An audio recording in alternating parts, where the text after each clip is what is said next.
જય જવાન જય કિસાન દોસ્તો, અત્યારે દિલ્હીના સંસદની બહાર આજે જંતર મંતર ખાતે જે કોકરોચ જનતા પાર્ટીનું આંદોલન ચાલી રહ્યું હતું એ અત્યારે પહોંચી ગયું છે અને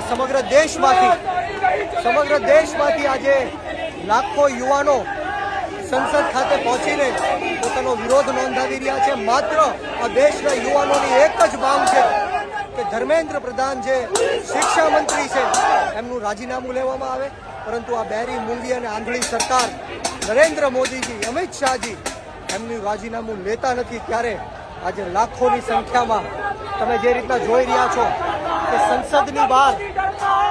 સંસદની બહાર આ પ્રોટેસ્ટ છે એ પહોંચી ગયું છે.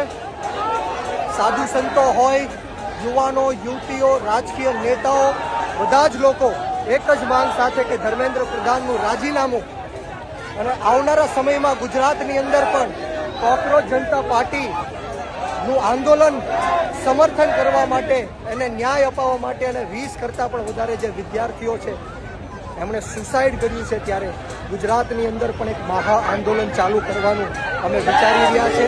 આવનારા દિવસોમાં ગુજરાતમાં પણ આ નીટના પેપરના કારણે, લીક થવાના કારણે જે 20 યુવાનો અને યુવતીઓ સુસાઇડ પામ્યા છે, સુસાઇડ કર્યું છે, એમના સમર્થનમાં ગુજરાતમાં પણ એક મહા આંદોલન કરીશું.